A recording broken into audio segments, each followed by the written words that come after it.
Very good afternoon, everyone. Before I begin, I'd like to thank the organizers of Kini Academy for this opportunity to moderate this masterclass on maritime security, geostrategic challenges, and the stability of the ASEAN region. As Danny introduced, my name is Dr. Asyura, or Asyura is fine. I'm delighted to be your keynote speaker and also your moderator for today. So I'm going to try and pull this up and hopefully it works. So as Danny mentioned, as we move throughout this whole masterclass for today, I'd be really delighted to hear your thoughts and your comments. So please prod and question all things maritime security with me. Feel free to use the chat box and I'll try my very best to include your thoughts in the conversations that we will be holding. Bear in mind that I and the other speakers do come from a policy and academic background. And so the insights that we bring to you guys are really based on these perspectives. But you as journalists and coming from the media, you guys bring a unique set of lens to the table as well.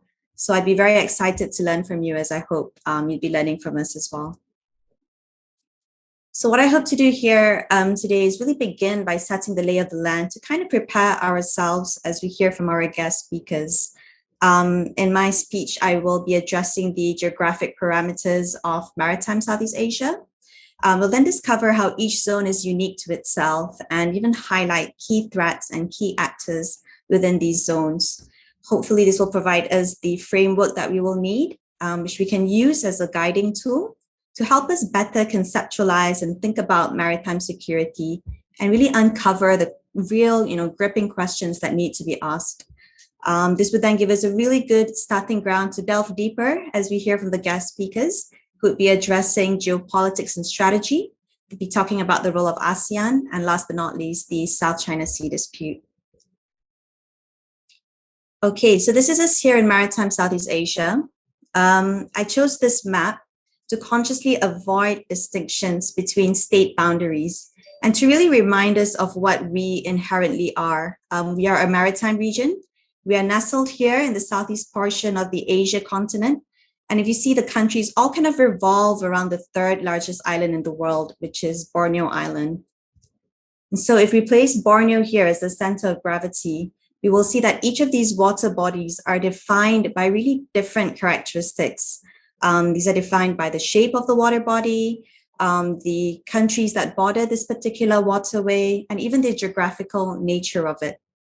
And in doing so, these features really shape the uniqueness of the threats that take place in each water body, and so therefore also shape the response of countries surrounding these water bodies. A really good example for us to think about and using this framework is if we were to look, for example, at the Andaman Sea. The Andaman Sea here stretches towards the south of Myanmar and has a connection with the northern bit of the Bay of Bengal. It flows against Thailand, flows against Malaysia, and then it kind of ends at the tip of Aceh before falling into the Strait of Malacca.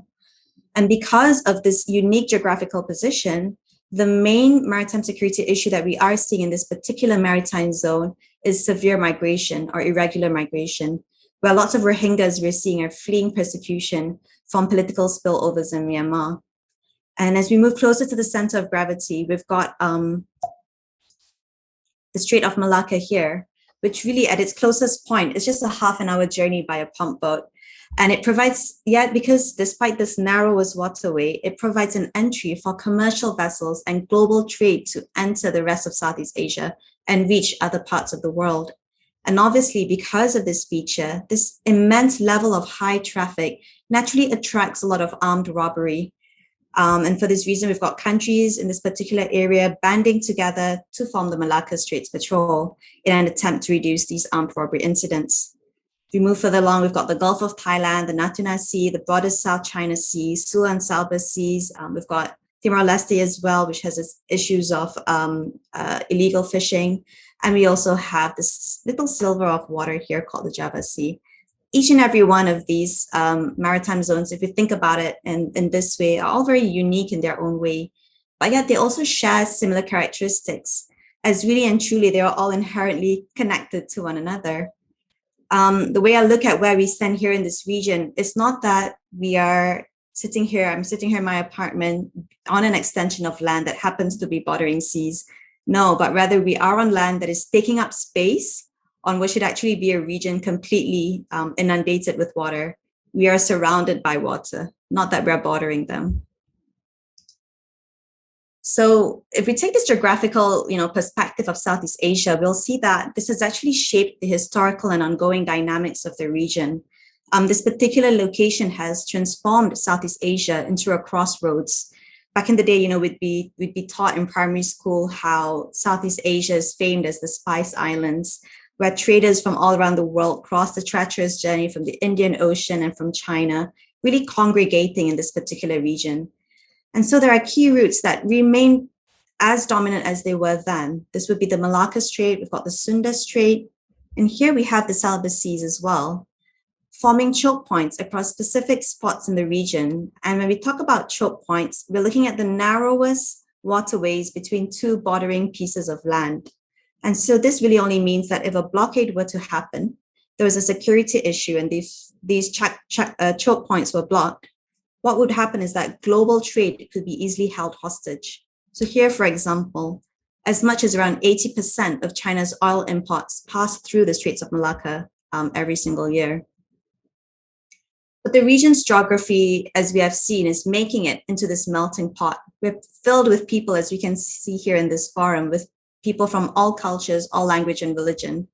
Interestingly enough, even beneath our seas are as diverse as well.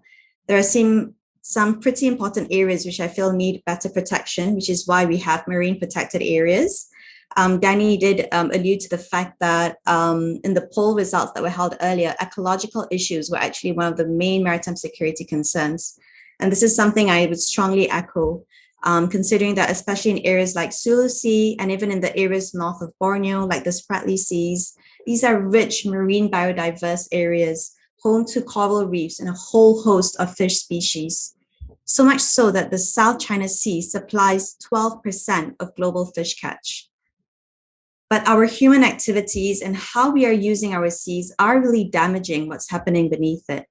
We've got artificial island construction, which are seen by some as an attempt to exercise sovereign rights in the area. And this has really impacted our coral reefs. Dredgers would scrape the seabed. They would gather gravel in order to build these artificial islands.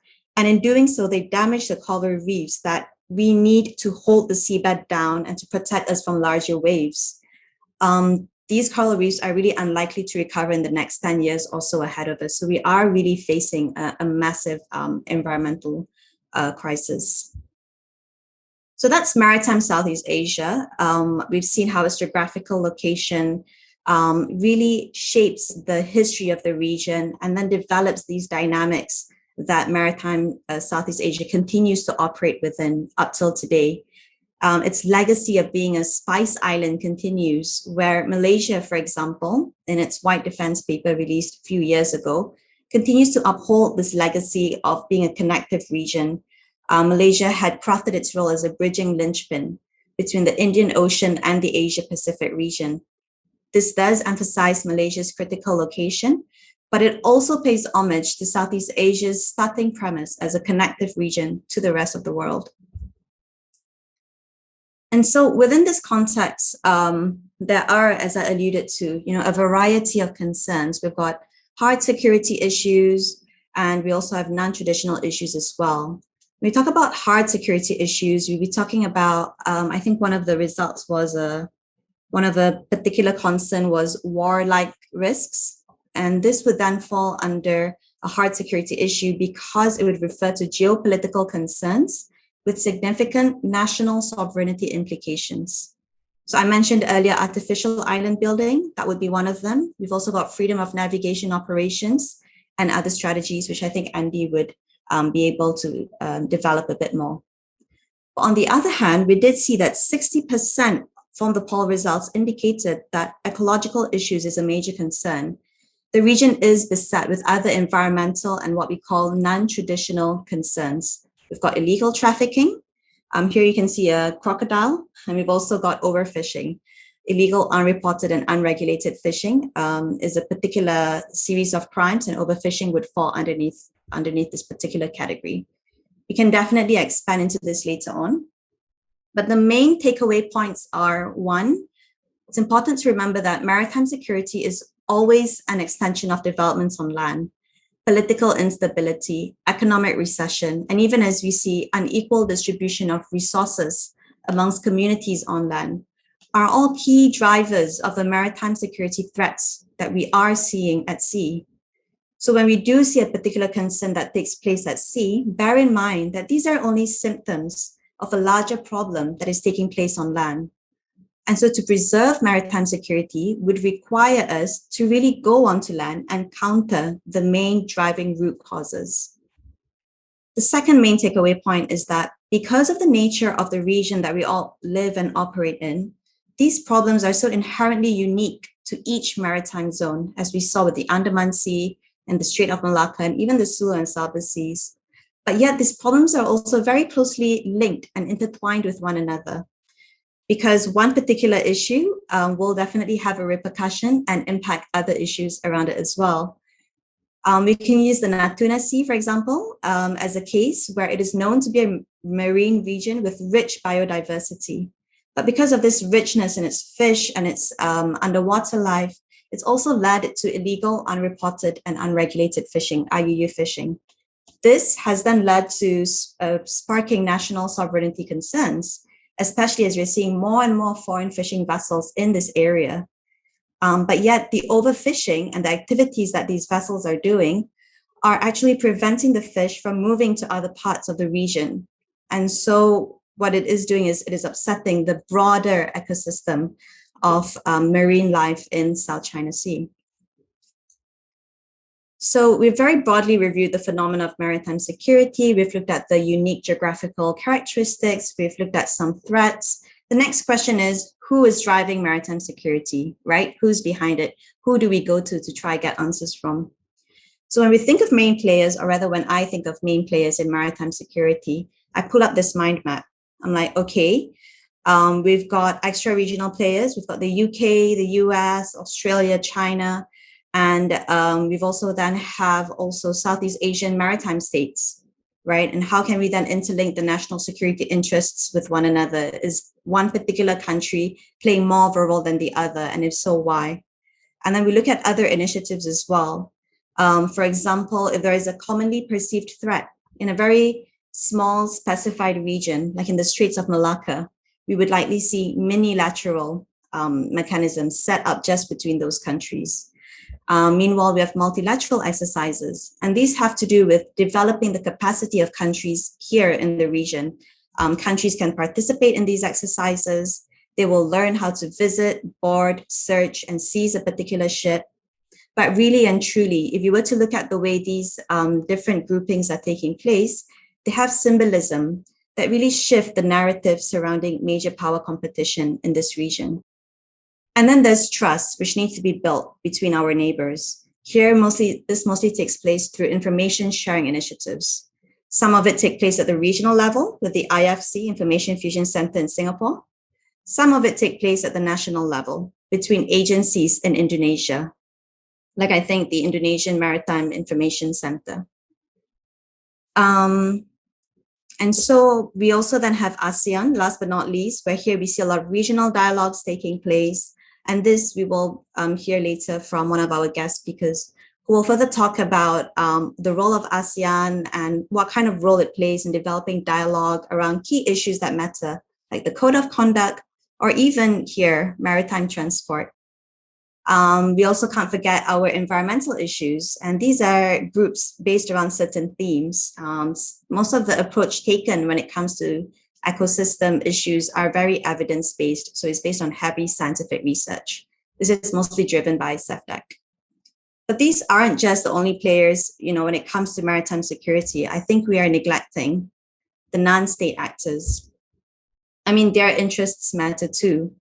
We have the coastal communities that are often the first to suffer from any maritime security concern. The stateless Bajau people that live in the Sulu Sea, or even the fishers that have to move further out into the seas because the fish that they once used to fish are now decimated. We also have the interest of politically driven groups that pose a threat of kidnapping for ransom, like the Abu Sayyaf group in the Sulu Sea. And we also have commercial vessels, right, and passenger ships that ply the seas of Southeast Asia, and they make up the shipping and transport industry. They play as important a role in maritime security because they can either fall victim to these threats or they can participate in building security by sharing information on any attacks or any threats that they are seeing while they happen to be there. So it's really important to recognize, I think, that maritime security really has more to do with people, which very closely dictates the direction of regional stability because of the very intimate connection that we have with our seas and how the seas shape our national security.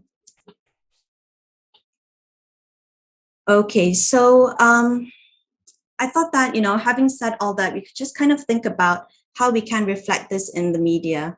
I had to think about my past media engagements, and I was thinking about how we could really change the way narrative in the media is being built around maritime security. I laid out several guidance points, which I think it'd be really great to get your thoughts on.